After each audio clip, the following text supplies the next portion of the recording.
Let me ask you something. If you can add an extra $1 million to the value of your business without selling a single extra unit or client, would you want to know how? For a lot of owners I work with, the answer is hiding in plain sight. It's not about growing revenue.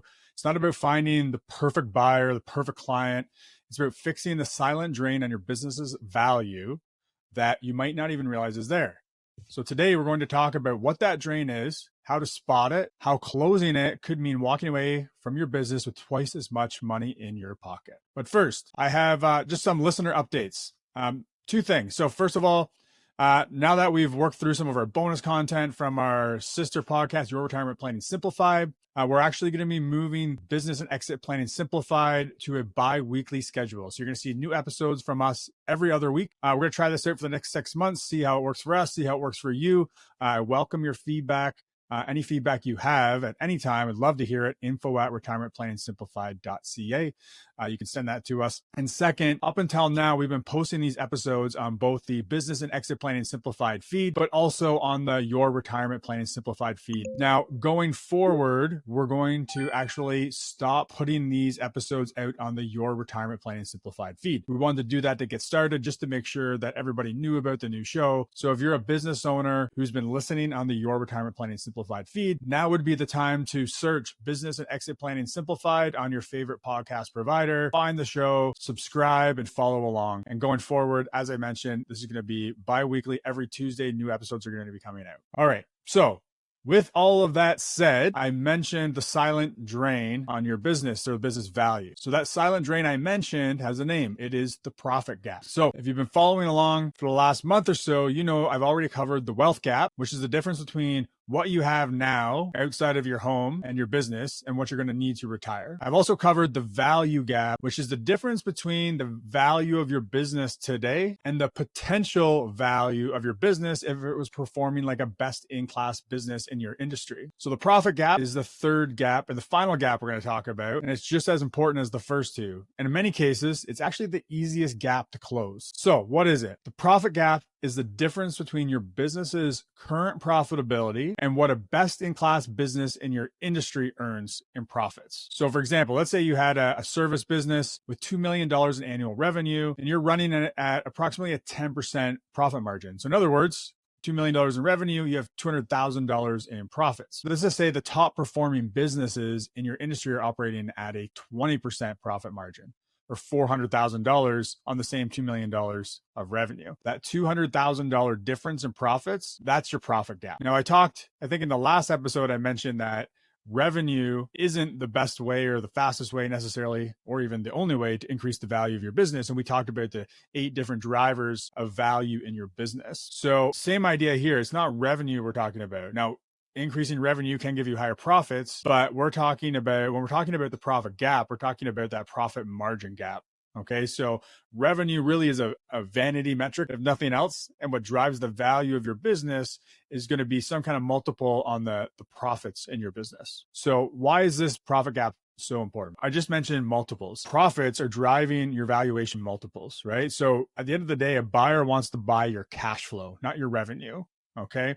So more profit means a higher sale price. So in other words, if you have $100,000 in profit and you're getting a 5 times multiple on your business, that means you're going to be able to sell your business for about $500,000. So obviously, if we drive that profit higher without changing the multiple, you're going to get a higher amount of money for your business. So say if we went from $100,000 to $200,000 of profits at a 5 times multiple, now you're going from $500,000 of value to $1 million of value in your business, right? So the closing the profit gap helps you fund your exit, right?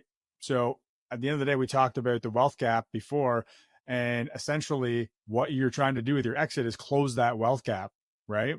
And you actually get paid twice by closing the wealth gap, by closing the profit gap, because at the end of the day, you're getting higher profits, which will eventually get you a higher sale price, which helps you close the wealth gap. But also, you're getting paid more money today. So as long as you're still running the business, you're going to be taking higher profits, which you can be taking out of your business, diversifying it to fund your retirement or work optional lifestyle, right? And at the end of the day, it's easier to sell a business that has higher profits, right? So it improves the marketability of your business. Now, you could argue in some industries, there might be some strategic buyers who are willing to buy your revenue.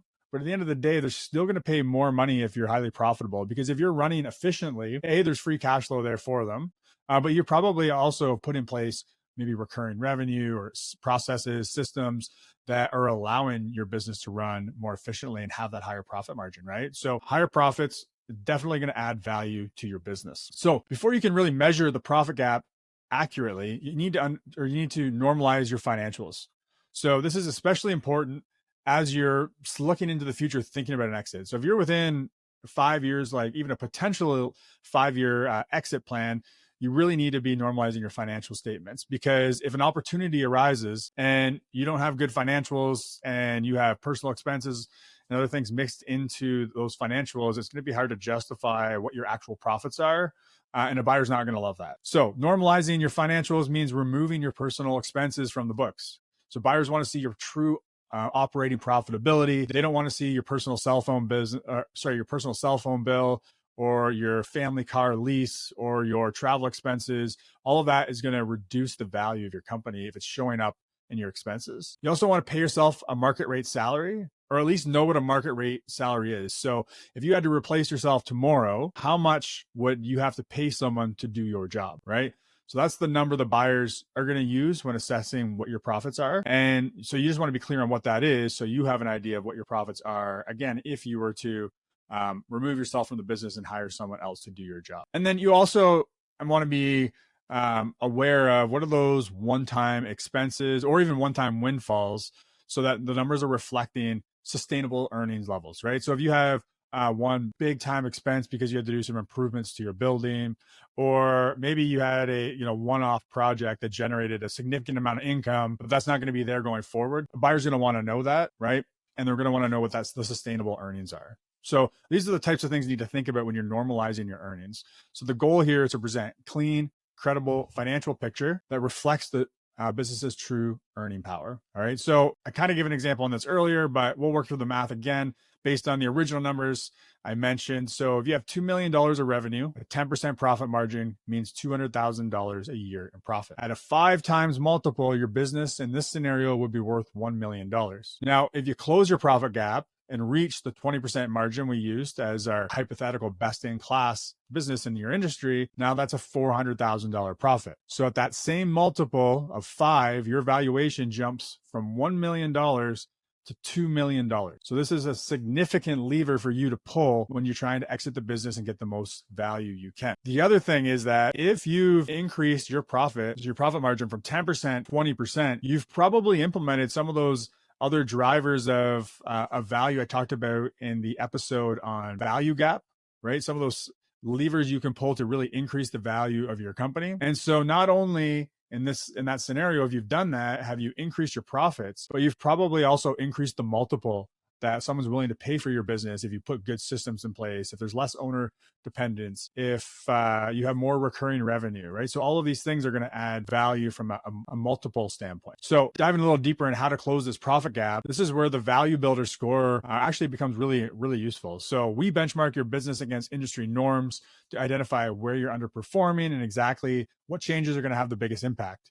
So that really comes back to those 8 drivers we talked about again in the value gap. But let's talk about some of these levers you could be pulling to close the profit gap specifically. So one might be raising prices. Right? Are you able to, do you have a good product or service?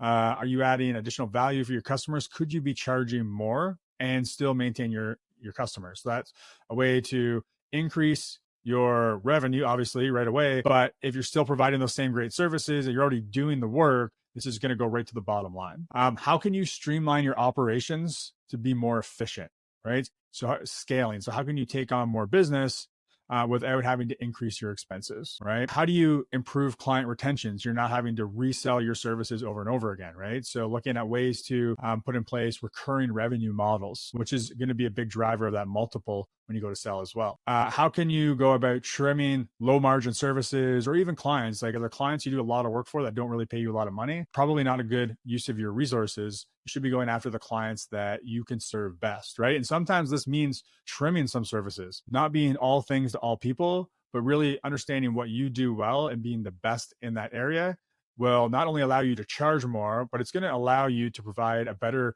product or service to your clients. And what about, some of your suppliers or your expenses? Are you able to negotiate better terms with those suppliers? That could be a way to immediately drop your expenses and increase your profits. So look, here's the best part. Even with just some small improvements around profitability, it's going to have an outsized effect on your business's value. So, in a lot of different industries, we're looking at typical multiples. $100,000 increase in profits could boost your sale price. If we're looking at a multiple of 3 to 7, anywhere from $300,000 to $700,000 without some really big changes in your business. So thinking back to the value gap, I already talked about this a little bit, but I just want to kind of drive it home. When we talked about the value gap in that earlier episode, we said it's the difference between what your business is worth today and what it could be worth if it performed like a best-in-class business for your industry. So I'm kind of beating the same drum here, but I just really want to drive this in. The reality is that when you improve profitability, you're directly shrinking your value gap. Okay. So often improving other drivers like recurring revenue, customer diversification, operational efficiency at the same time, all of these things are going to help you increase profit margin and also increase the multiple on your business. So if you're thinking about you're planning to exit or even thinking about exiting in the next 5 years, this is one of the easiest levers to pull. Okay. And I don't know if that's levers or levers. I think I bounce back and forth, but anyway, at the end of the day, as you're thinking about exit, even if you don't know, and this is the big thing, people think, well, I'm not ready to exit in the next couple of years. Exit planning, really, if you want to optimize this, you're thinking out beyond 5 years. You're thinking about how you're increasing the value of your business. But if you're within that 5 years, or even within, say, 2 years, and you actually know it, like no matter where you are, this is an easy lever to start thinking about how can I increase these profits to increase the value of your business. So whether it's 5 years, 10 years, or 1 year from now, you're taking steps that are going to immediately impact the value of your business. I mentioned the value builder. I mentioned that a few times. So if you want to understand approximately what your business looks like, how it compares to others in your industry from a value standpoint, email me info@retirementplanningsimplified.ca and just ask about the value builder, and we'll get back to you. We can have a chat on it. And I hope you guys found this useful. As I said earlier in our updates, if you're listening to this on the Your Retirement Planning Simplified feed, make sure you look up Business and Exit Planning Simplified and subscribe to the show there for future episodes, which are going to be coming out bi-weekly going forward. All right, take care, and until next time.